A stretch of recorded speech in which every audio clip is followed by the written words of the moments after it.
നമസ്കാരം. മലയാളി വാർത്ത ഇൻസൈഡിലേക്ക് സ്വാഗതം. യമന്റെ റഡാർ പിളർന്നെത്തി ഇസ്രയേലിന്റെ 12 യുദ്ധവിമാനങ്ങൾ. ഹൂതികളുടെ ഭീകര കേന്ദ്രങ്ങളിലേക്ക് കൃത്യമായ അറ്റാക്ക്. ടണലുകളിൽ കഴിഞ്ഞിരുന്ന ഭീകരരെ കൂട്ടത്തോടെ കത്തിച്ചു.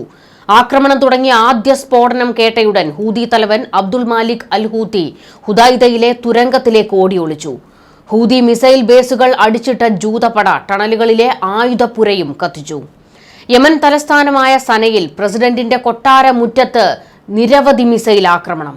ഉഗ്രസ്ഫോടനം കേട്ട് ഇറങ്ങിയോടി റഷാദ് അൽ അലിമി. ആയുധ കേന്ദ്രങ്ങളും വൈദ്യുത നിലയങ്ങളിലും ഇന്ധന സംഭരണ കേന്ദ്രങ്ങളിലും ഇസ്രയേലിന്റെ സംഹാര താണ്ഡവം. ഹൂതികൾ ഇരന്നു മേടിച്ച അടിയാണിത്. ഹൂതി സൈന്യത്തിന്റെ ഭാഗത്തുനിന്ന് ഇസ്രയേലിന് നേരെ ആവർത്തിച്ചു നടന്ന ആക്രമണങ്ങൾക്കുള്ള മറുപടിയാണിതെന്ന് IDF തിരിച്ചു മറുപടി കൊടുത്തു. ഇനിയും കളിക്കാൻ നിന്നാൽ യമൻ ഭൂപടത്തിലുണ്ടാകില്ലെന്ന് ബെഞ്ചമിൻ നെതന്യാഹുവിന്റെ ഒടുക്കത്തെ താക്കീത്.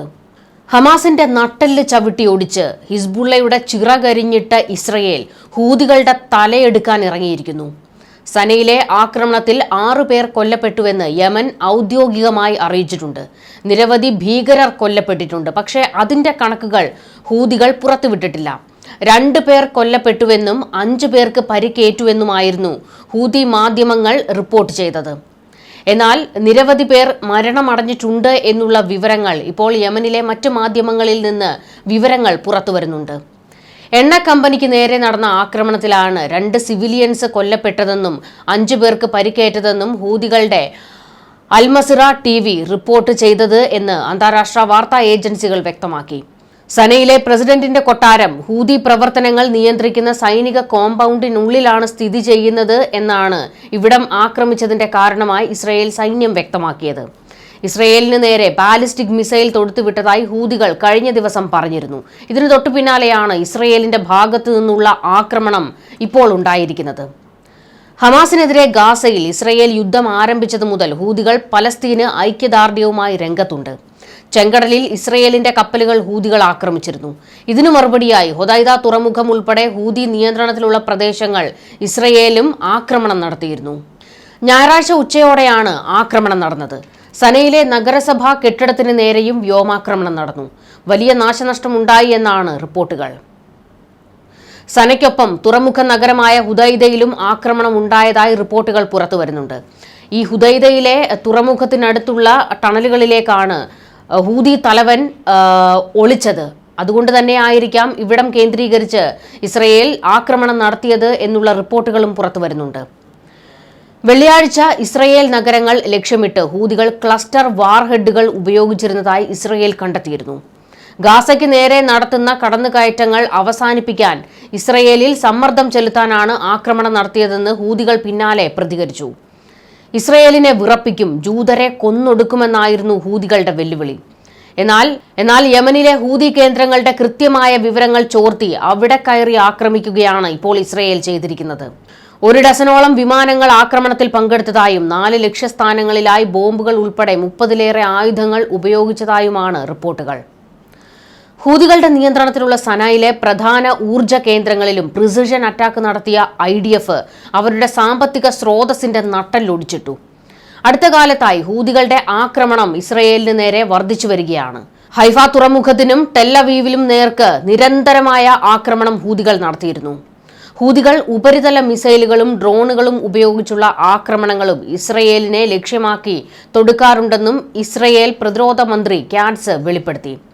വെള്ളിയാഴ്ച ഹൂതികൾ തൊടുത്തുവിട്ട മിസൈലിൽ ക്ലസ്റ്റർ വാർഹെഡ് ഉണ്ടായിരുന്നതായി ഇസ്രയേൽ എയർഫോഴ്സ് കണ്ടെത്തിയതിനു തൊട്ടു പിന്നാലെയാണ് യമനിലേക്ക് ആക്രമണം നടത്താൻ ഇസ്രയേൽ പ്രതിരോധ മന്ത്രാലയം തീരുമാനിച്ചത്. ഇസ്രയേലിലേക്ക് ഹൂതികൾ നടത്തിയ ആക്രമണത്തിൽ ഇതാദ്യമായിട്ടായിരുന്നു ക്ലസ്റ്റർ വാർഹെഡ് പ്രയോഗിച്ചത്. ഈ മിസൈൽ വീഴുമ്പോൾ നിരവധി പോർമുനകൾ പലയിടങ്ങളിലായി പതിക്കും. ഇത് ഉയർന്ന നാശനഷ്ടമുണ്ടാക്കുന്ന ഒരായുധമായതിനാൽ യുദ്ധങ്ങളിൽ ഇത് ഉപയോഗിക്കരുത് എന്നാണ് നിയമം. ക്ലസ്റ്റർ ബോംബുകൾ ഉപയോഗിച്ചുള്ള ഹൂതി ആക്രമണം തെളിയിക്കുന്നത് അവർക്ക് ഇറാന്റെ സഹായം ലഭിക്കുന്നുണ്ട് എന്നതാണെന്ന് ഇസ്രയേൽ ആരോപിക്കുന്നു. ഇറാൻ ഇത്തരം ആയുധങ്ങൾ ഇസ്രയേലിന് നേരെ പ്രയോഗിച്ചതായി ആരോപണമുണ്ടായിരുന്നു. 2023 ഒക്ടോബർ 7-ന് ഗാസയിൽ ഇസ്രയേൽ ഹമാസ് യുദ്ധം ആരംഭിച്ചതിന് ശേഷം ഹൂതികൾ ഇസ്രയേലിനെ ലക്ഷ്യമിട്ട് നിരവധി ആക്രമണങ്ങൾ സംഘടിപ്പിച്ചിരുന്നു. കഴിഞ്ഞ 2 വർഷത്തിനിടെ ഹൂതികൾ ചെങ്കടലിലെ കപ്പൽ ഗതാഗതത്തെ തടസ്സപ്പെടുത്തുന്ന വിധത്തിലും ആക്രമണം നടത്തി. ഏകദേശം $1 ട്രില്യൺ വിലമതിക്കുന്ന ചരക്കുകൾ കടന്നുപോകുന്ന ഈ പാതയിലെ ആക്രമണങ്ങൾ ലോകത്തെ ആകെ പ്രതിസന്ധിയിലാക്കിയിരുന്നു. ആക്രമിക്കുന്നത് ആരാണെങ്കിലും വലിയ വില നൽകേണ്ടി വരുമെന്ന് ഇസ്രയേൽ പ്രധാനമന്ത്രി ബെഞ്ചമിൻ നെതന്യാഹു ഇപ്പോൾ ഹൂതികൾക്ക് മുന്നറിയിപ്പ് കൊടുത്തു. യമനിലെ പ്രസിഡൻഷ്യൽ കൊട്ടാരമുള്ള സനായിൽ ആക്രമണം നടത്തിയ ശേഷമായിരുന്നു നെതന്യാഹുവിന്റെ ഈ മുന്നറിയിപ്പ്. യമനിലെ ഇറാൻ പിന്തുണയുള്ള ഹൂതികൾക്കെതിരായ വ്യോമാക്രമണങ്ങൾ നിരീക്ഷിച്ച ശേഷം ടെല്ലവീവിലെ ഇസ്രയേൽ വ്യോമസേനയുടെ കമാൻഡ് സെന്ററിൽ നിന്ന് സംസാരിച്ചപ്പോഴായിരുന്നു നെതന്യാഹു കൃത്യമായ മുന്നറിയിപ്പ് കൊടുത്തത്. ഞങ്ങളെ ആക്രമിക്കുന്നവരെ ഞങ്ങൾ തിരിച്ചടിക്കും, ആക്രമിക്കാൻ പദ്ധതിയിടുന്നവരെയും ഞങ്ങൾ തിരിച്ചടിക്കും. ഇസ്രയേലിന്റെ ശക്തിയും നിശ്ചയദാർഢ്യവും ഈ പ്രദേശം മുഴുവൻ മനസ്സിലാക്കുന്നുണ്ടെന്ന് ഞാൻ കരുതുന്നു. ഇസ്രയേലിനെതിരായ ആക്രമണത്തിന് ഹൂതി ഭീകര ഭരണകൂടം വലിയ വില നൽകേണ്ടി വരുമെന്നും അത് നൽകിക്കൊണ്ടിരിക്കുകയാണെന്നും പ്രധാനമന്ത്രി ഹീബ്രു ഭാഷയിലുള്ള വീഡിയോ ആണ് നെതന്യാഹുവിന്റെ ഓഫീസ് പുറത്തുവിട്ടത്.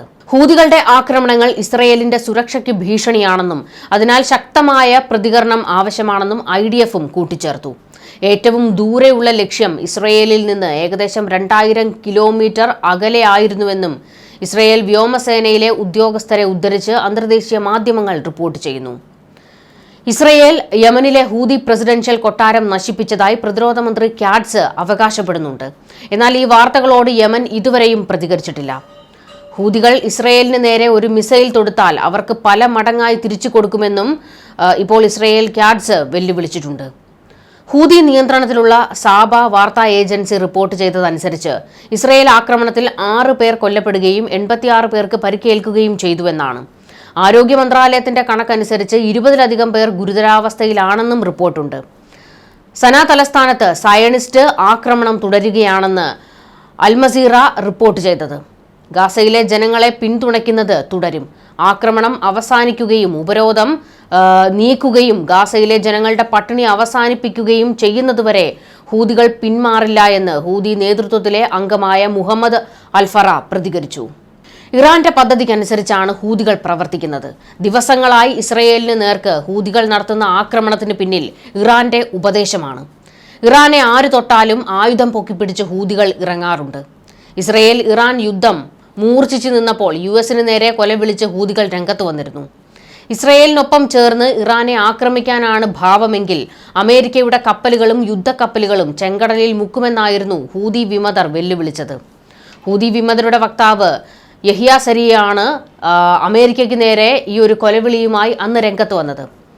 ഇസ്രയേലിനെ പിന്തുണയ്ക്കുന്ന രാഷ്ട്രങ്ങളുടെ കപ്പലുകൾക്ക് നേരെ ഹൂതികൾ ആക്രമണം അഴിച്ചുവിട്ടതിന് പിന്നാലെ US ഹൂതികൾക്ക് നേരെ വ്യാപക ആക്രമണം നടത്തിയിരുന്നു. ഒമാന്റെ മധ്യസ്ഥതയിൽ ഇക്കഴിഞ്ഞ മെയ്യിലാണ് അമേരിക്കയും ഹൂതികളും തമ്മിൽ പിന്നീട് വെടിനിർത്തൽ കരാറിലെത്തിയത്. ചെങ്കടലിലും ബാബൽ മന്ദബ് കടലിടുക്കിലും ഇരു കക്ഷികളും പരസ്പരം ആക്രമണത്തിൽ ഏർപ്പെടില്ല എന്നാണ് കരാർ. കരാർ നിലവിൽ വന്നതോടെ ഹൂതികൾക്ക് നേരെയുള്ള ബോംബാക്രമണം US നിർത്തിവെച്ചിരുന്നു.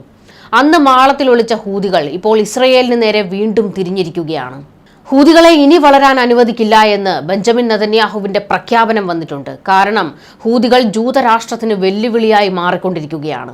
510 കോടിയുടെ അമേരിക്കൻ പോർ വിമാനം കടലിൽ വീഴ്ത്തുക, ചെങ്കടലിലെ US യൂറോപ്യൻ കപ്പലുകൾ ആക്രമിക്കുക, വേണ്ടിവന്നാൽ മുക്കിക്കളയുക, ഇസ്രയേലിലേക്ക് ബാലിസ്റ്റിക് മിസൈലുകളും റോക്കറ്റുകളും പായിക്കുക.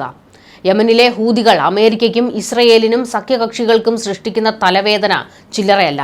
ആഭ്യന്തര യുദ്ധത്തിൽ തകർന്ന യമനിൽ നിന്ന് ബാലിസ്റ്റിക് മിസൈലുകൾ തൊടുക്കാനും ചെങ്കടലിൽ ആക്രമണം നടത്താനും ശേഷിയുള്ള ഈ ഹൂതികൾ ആരാണ്?